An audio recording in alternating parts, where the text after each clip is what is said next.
No vídeo anterior a gente tinha criado dois alarmes, um digital e um analógico, estão aqui esses dois, para monitorar dados de duas variáveis, duas tags que foram criadas como objetos internos. Então uma tag interna normal, regular, a limite, e uma tag demo que variava a temperatura de 0 até 50. Agora, como a gente vai ver e como a gente vai tratar esses alarmes na minha aplicação? Na parte de interface, eu tenho alguns componentes que servem para a gente poder monitorar o alarme, tanto em termos históricos, então eu poderia usar o E3 Browser, quanto em termos imediatos, que seria o E3 Alarme.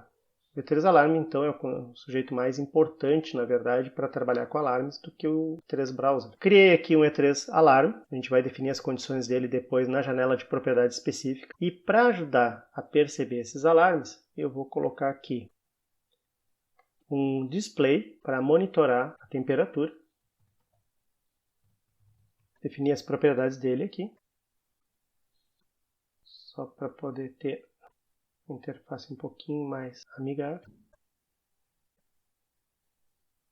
E vou incluir um setPoint para poder modificar o valor do limite. Este meu setPoint ele vai ser setPoint lógico. Agora nós vamos associar esses sujeitos. Então, nas propriedades, eu vou associar este sujeito ao valor da temperatura, conexão simples, e este sujeito eu vou fazer uma associação o valor de limite, só que bidirecional, porque eu quero definir através deste setPoint. Eu posso também definir através de um botão liga e desliga, deixar os dois inclusive, para ver o que acontece com um e com o outro. Vejam vocês, o valor do botão está associado ao valor do limite e numa conexão bidirecional. Vou deslocar aqui um pouquinho, copiar e colar esse label, para não ter que definir a formatação dele. Vamos ver aqui, está funcionando.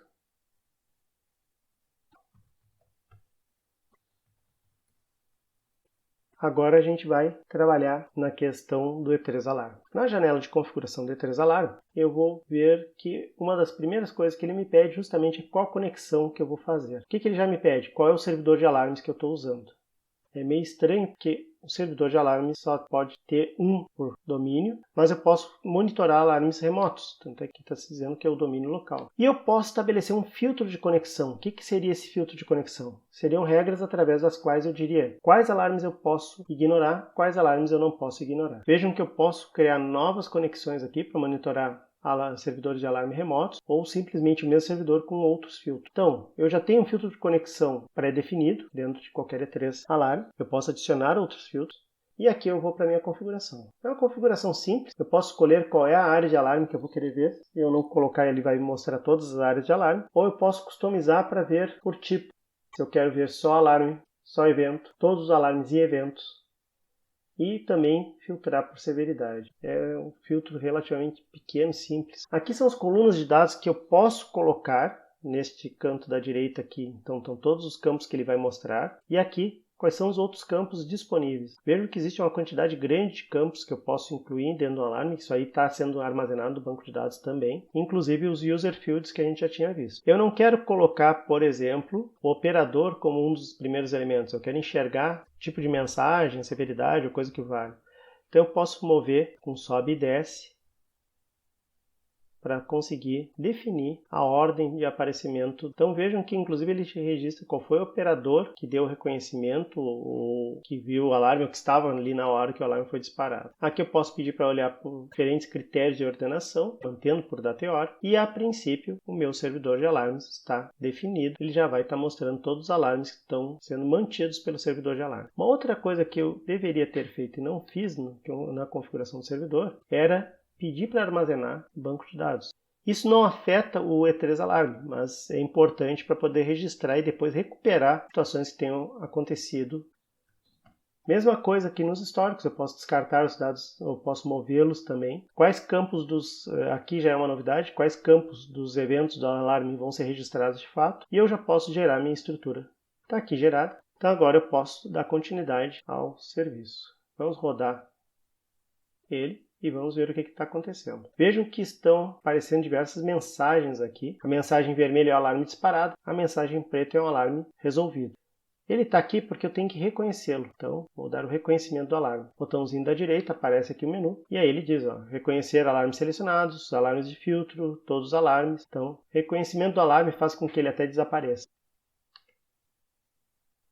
Vejam que a temperatura varia bastante, né? Então tem horas que ele chega muito próximo do zero, tem horas que ele chega em temperatura alta, queimando, condições normais. Pode estar ali congelando, mas é porque ele está baixando muito rápido, abaixo de 10 e 5. Mas dá para sentir qual é a ideia desse alarme. Da mesma maneira, se eu apertar aqui, eu tenho aqui uma violação de limite. E vejam que a violação de limite eu estou mantendo porque eu estou controlando ela manualmente. Então eu vou dar um reconhecimento. Não foi resolvido esse alarme, então ele está só em azul dizendo que o alarme existe, o alarme está ativo, só que ele foi reconhecido, o usuário reconheceu ele. Isso tudo fica registrado no banco de dados, que quer dizer que daqui a pouco o gerente da planta pode observar que o operador foi negligente ou que não conseguiu observar um determinado alarme a tempo. Então são coisas importantes também até para saber por que determinada situação se desenvolveu. Com o E3 Alarme, eu consigo monitorar então os diversos elementos de alarme dentro do meu sistema. Uma coisa que a gente tem que tomar cuidado, porém, é pela quantidade de alarmes que a gente pode colocar num determinado sistema. Se eu colocar alarme para tudo, pode acontecer que o operador fique amortecido, digamos assim, para a ocorrência de alarmes. Então, isso aí tem que ser bem pesado, porque, o operador pode saturar a questão de alarmes e começar a ignorar alarmes propositadamente. Mesmo que ele saiba que vá para o banco de dados, daqui a pouco é uma coisa que inconscientemente ele vai começar a ignorar, porque vai disparar muita mensagem na tela. A segunda coisa importante é que os alarmes são condições que são monitoradas, ou seja, são sempre testes. Se a gente fosse pensar em programação, seria um monte de ifs que está sempre sendo testado. Então também o aumento do número de alarmes causa um aumento de carga no servidor. Claro que num servidor de grande porte isso aí vai ser daqui a pouco negligenciável, mas tem que igual se ponderar essa questão da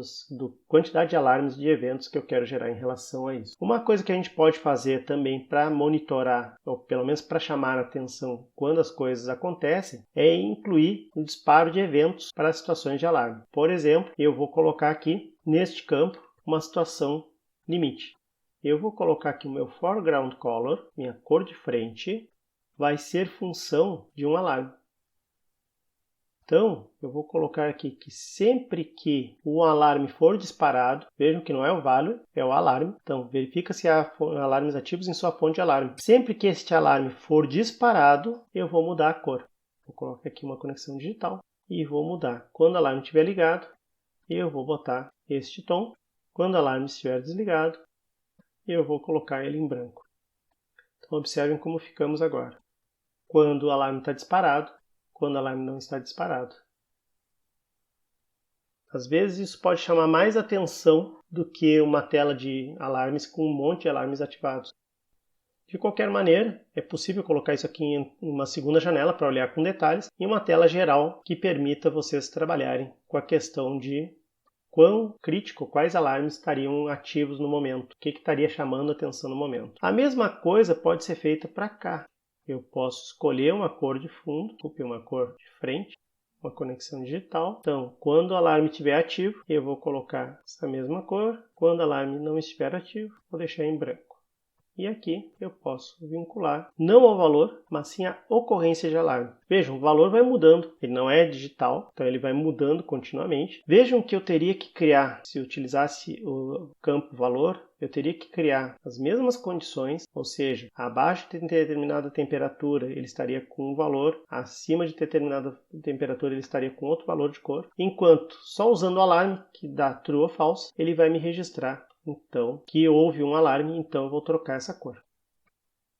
Vejam vocês que agora eu tenho como saber quais são os meus valores pelos quais eu estou tendo problemas. De uma forma bem intuitiva. Está branco, quer dizer que está dentro da faixa. Está com esse laranja, está fora da faixa. Eu poderia, inclusive, colocar, como eu tinha comentado antes, em função da faixa de temperatura, ou seja, dos valores de temperatura, usando uma conexão do tipo tabela, mas esse aqui é bem mais prático, até porque está vinculado diretamente à ocorrência de alarmes. Então o operador pode sentir que quando aquele campo mudou de valor, um alarme foi gerado. Um próximo vídeo vai tratar da parte dos demais tipos de alarme.